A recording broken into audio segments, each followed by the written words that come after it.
नमस्कार प्रेक्षकांनो, लग्नानंतर होईलच प्रेम या मालिकेच्या येणाऱ्या भागामध्ये जबरदस्त असा ट्विस्ट येणार आहे. तर प्रेक्षकांनो, इथे आता काव्याने पार्थला एकदम फिल्मी स्टाईलमध्ये प्रपोज केलेलं असतं. त्याला आपल्या प्रेमाची कबुली दिलेली असते. त्याचबरोबर प्रेक्षकांनो, इथे आता विक्रम काकांनी पुन्हा एकदा रम्या आणि वसूची वाट लावलेली असते, कारण त्यांनी रम्या आणि वसूला सुनीताला भेटल्याचं बघितलेलं असतं आणि त्यांच्यामध्ये झालेलं बोलणं विक्रम काकांनी ऐकल्यानंतर इथे रम्या आणि वसूला चांगला धडा शिकवलेला असतो.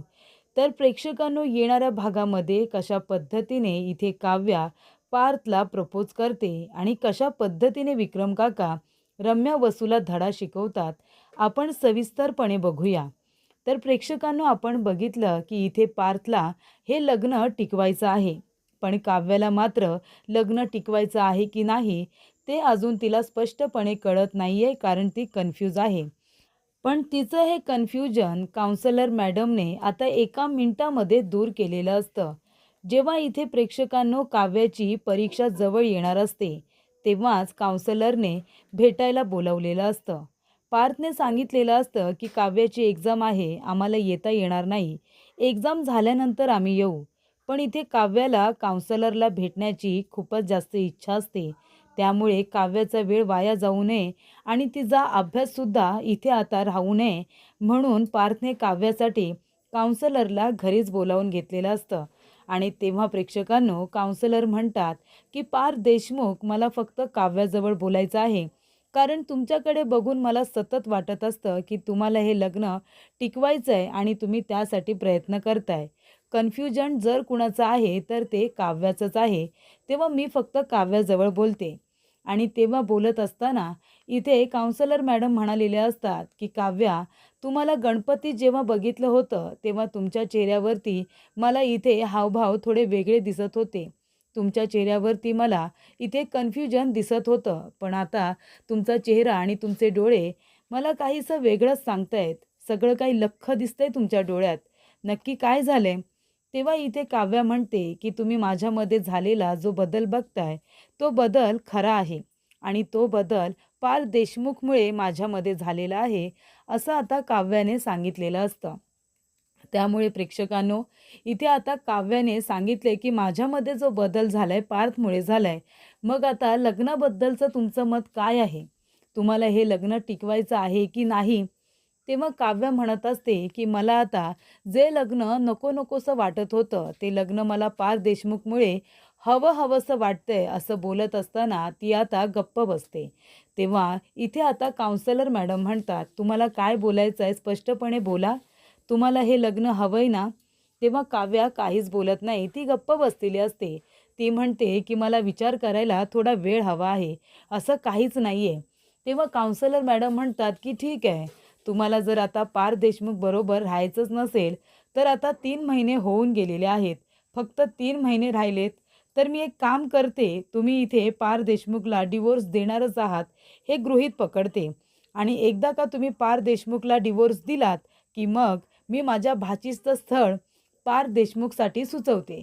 माझी भाची लग्नाची आहे, सुंदर आहे, खूप शिकलेली सुद्धा आहे आणि तिलासुद्धा पार्थ देशमुख सारखाच नवरा हवा आहे. काळजी घेणारा, खूप प्रेम करणारा. मग आता पार्थ देशमुखमध्ये असा एकसुद्धा गुण नाही आहे की जो कुठल्याही मुलीला आवडणार नाही. जसा एखाद्या मुलीला नवरा आवडतो किंवा तिला आपल्या आयुष्यामध्ये जसा मुलगा हवा आहे, तसेच तर पार देशमुख आहेत ना. मी बघितलंय त्यांना हे लग्न टिकवायचं आहे. त्यांचं तुमच्यावरती असलेलं प्रेम मला त्यांच्या डोळ्यात, त्यांच्या बोलण्यात सतत दिसत असतं. ते तुमच्या डोळ्यात मला दिसत नव्हतं. पण ह्या वेळेला असं वाटलं की काहीतरी बदल झाला असेल. पण जर तसं नाही आहे, तर मग एक काम करूया आपण. तुम्ही पार्थ देशमुखला डिव्होर्स द्या आणि मी माझ्या भाचीचं स्थळ लगेचच इथे पार्थ देशमुखसाठी सुचवेन. त्या दोघांचा जोडा खूप छान होईल आणि माझ्या भाचीलासुद्धा चांगलं घर, चांगला नवरा मिळेल, नाही का? तेव्हा काव्या म्हणते, "काय संबंध? माझा नवरा, माझ्या नवऱ्याबरोबर तुम्ही तुमच्या भाचीचं लग्न कराल का? काय संबंध? आणि तुम्ही हे बोलूच कसे शकता? हे बघा, मी आणि पार देशमुख आम्ही आमचं बघून घेऊ. तुम्ही आम्हाला सांगू नका की आम्ही डिव्होर्स घ्यायचा की नाही ते. 3 महिन्यानंतर जे काय व्हायचं ते होईल. पण तुम्ही तुमच्या भाचीचं लग्न येईल त्या स्थळाला देऊन टाका आणि करून टाका. पार देशमुखसाठी थांबायची काही गरज नाही आहे, कळलं ना? तेव्हा इथे लगेच काउन्सिलर मॅडम म्हणतात, "अच्छा, म्हणजे तुम्हाला रागसुद्धा येतो का? लग्न टिकवायचं आहे की नाही ते कळत नाही आहे. पण माझा नवरा, त्याचं लग्न तुम्ही तुमच्या भाचीशी कसं काय करू शकता? हे बरं बोललात तुम्ही. आता तुम्हाला कळलं का की तुमचा नवरा आहे तो पार देशमुख? म्हणजे जोपर्यंत तो तुमचा नवरा आहे, तुम्हाला त्याची किंमत नाही. पण जेव्हा त्यांचं लग्न दुसरं कुणाबरोबर तरी होतंय, तेव्हा तुम्हाला आठवतंय की तो तुमचा नवरा आहे ते. म्हणजे एखादी व्यक्ती किंवा एखादी गोष्ट जोपर्यंत आपल्याजवळ असते, आपली म्हणून तेव्हा आपल्याला त्याची किंमत कळत नाही. पण ती व्यक्ती जेव्हा हातातून निघून जाते ना, तेव्हा आपल्याला कळतं की आपण काय गमावलंय ते आणि आपल्या हातात काय उरलंय ते. तेव्हा इथे आता काउन्सिलर मॅडम म्हणतात काव्याला, की "ठीक आहे, मला तुमच्या प्रश्नाचं उत्तर मिळालं आहे, की तुमच्या मनात नक्की काय चालू आहे ते." आणि काउन्सिलर मॅडम गेलेले असतात. त्यानंतर काव्या मात्र विचारातच पडलेली असते. पार्थ येतो आणि म्हणत असतो, "काय झालं? काउन्सिलर मॅडम यांना काय सांगितलंत तुम्ही?" तेव्हा काव्या म्हणते, "आधी सध्या तरी मी काही सांगितलेलं नाही आहे." आणि त्यानंतर प्रेक्षकांनो, तेव्हाच इथे आता अनिशा आलेली असते. तेव्हा अनिशा ही अचानकपणे येते आणि पार्थला ती खूपच जास्त प्रेमाने भेटते सुद्धा. तेव्हा इथे काव्याला खूपच जास्त राग येतो, जेव्हा तिची मैत्रीण अनिशा पार्थला मिठी मारते. त्यानंतर प्रेक्षकांनो, इथे आता अनिशा आणि पार्थ जेव्हा जेव्हा एकमेकांबरोबर बोलत असतात, छान इथे टाळ्या वगैरे देत असतात. अनिशा जोक करत असते, पार्थला टाळ्या देत असते. तेव्हा इथे आता काव्याला राग येत असतो आणि नंतरला वेळ येते ती आता झोपण्याची. तेव्हा काव्य आपल्या रूममध्ये अभ्यास करत असते. तेव्हा इथे पार्थ म्हणतो, की "अनिशा, मी एक काम करतो. तुम्ही एक काम करा, तुम्ही काव्याबरोबर इथे झोपा. म्हणजे तुम्ही दोघीजणी अभ्याससुद्धा कराल, तुम्हाला डिस्टर्बसुद्धा होणार नाही आणि मी गेस्ट रूममध्ये जातो." तेव्हा पार्थ आता काव्याला न विचारता गेस्ट रूममध्ये गेलेला असतो. तेव्हा इथे काव्याला आता राग येतो. काव्या म्हणते, "पार्थला जायची काय गरज होती? अनिशा गेस्ट रूममध्ये गेली असती ना?" तेव्हा इथे काव्या म्हणते, की "अनिशा, तू एक काम कर, तू जा गेस्ट रूममध्ये, म्हणजे तुला आणि मला, आपल्याला दोघींना एकमेकींना डिस्टर्ब होणार नाही. तू तिथे अभ्यास करत बस आणि मी इथे अभ्यास करत बसते. आणि पार देशमुखला उठल्या उठल्या काम करायचं असतं ना, उगाच त्यांना आपल्यामुळे डिस्टर्ब नको. तेव्हा तू जा आणि तू त्या रूममध्ये जाऊन अभ्यास कर. तू जर इथे थांबलीस तर आपण मध्ये मध्ये एकमेकींशी बोलत बसू." तेव्हा इथे अनिशा म्हणते, "ठीक आहे." पण त्याच्या आधी इथे आता पार्थ जेव्हा काव्याला गुड नाईट म्हणायला आलेला असतो, तेव्हा इथे तिची मैत्रीण अनेशा पार्थला इथे गंमत जम्मत करत आता मिठी मारणारच असते.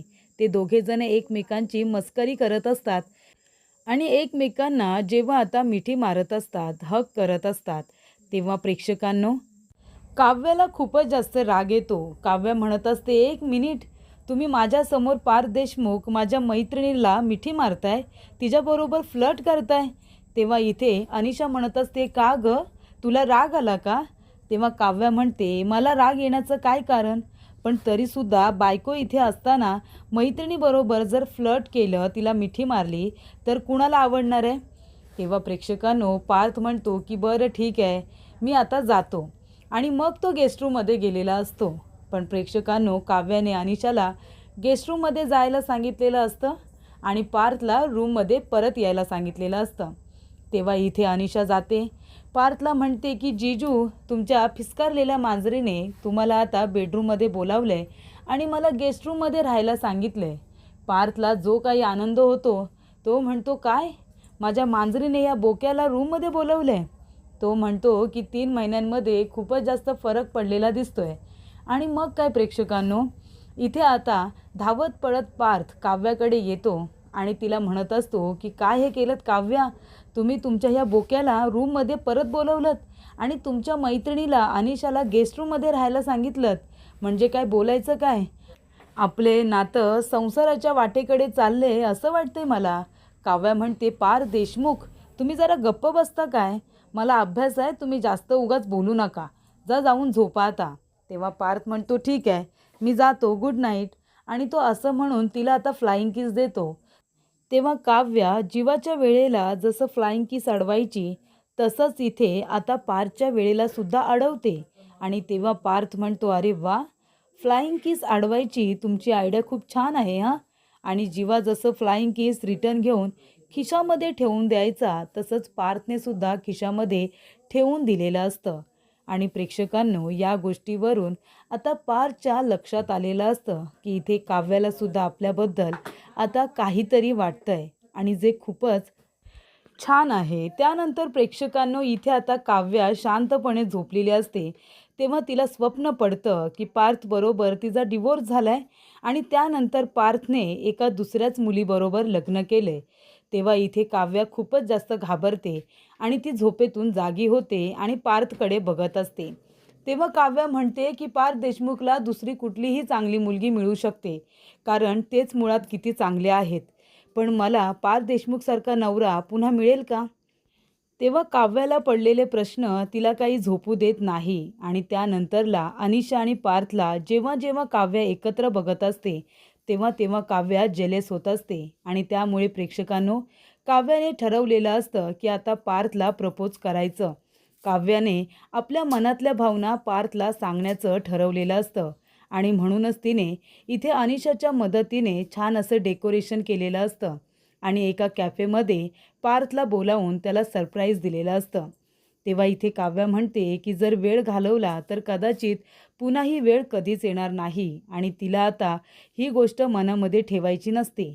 तेव्हा इथे पार्थने काव्याच्या त्या उत्तराची खूप दिवस वाट बघितल्यानंतर फायनली काव्याने पार्थला आपल्या मनातल्या भावना सांगितलेल्या असतात आणि त्याच्यासमोर प्रेमाची कबुली दिलेली असते. तो इथे पार्थच्या आयुष्यातला खूपच सुंदर दिवस असतो. त्यानंतर प्रेक्षकांनो, एका बाजूला रम्या आणि वसू दोघीजणी सुनीताला शोधण्याचा प्रयत्न करत असतात. तेव्हा इथे 5 सुनीताचे नंबर मिळालेले असतात. त्यातला एक सुद्धा नंबर काही लागत नाही. पण सोशल मीडियावरती सुनीताचं जे इथे रेस्टॉरंट आहे, कॅफे आहे, त्याचे फोटोज आता टाकण्यात आलेले असतात.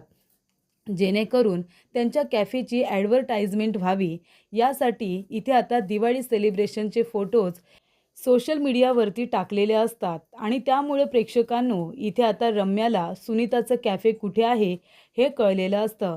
त्यामुळे इथे सुनीताला भेटायला रम्या आणि वसू दोघीजणी त्या ठिकाणी पोचलेल्या असतात आणि तेव्हाच प्रेक्षकांनो, इथे आता विक्रम काकांची मीटिंग असल्यामुळे विक्रम काका त्याच कॅफेमध्ये एका क्लायंटला भेटायला गेलेले असतात आणि तिथे गेल्यानंतर रम्या आणि वसू सुनीताला जाऊन भेटतात आणि तिथे गेल्यानंतर काव्या आणि तिच्या बॉयफ्रेंडबद्दल इथे चर्चा करत असतात, माहिती काढत असतात आणि ही गोष्ट विक्रम काकांच्या कानावरती पडते. इथे आता रम्याने सुट्टी कशासाठी घेतली आणि ती इथे काय करते, असा प्रश्न त्यांच्या मनात आलेला असतो. सुट्टी घेऊन ती काव्य आणि तिच्या बॉयफ्रेंडबद्दल माहिती काढायला आली आहे का सुनीताबरोबर? याचा अर्थ ऑफिसमध्ये असताना सुनीताचं नाव तिने मुद्दामून मला विचारलं असेल.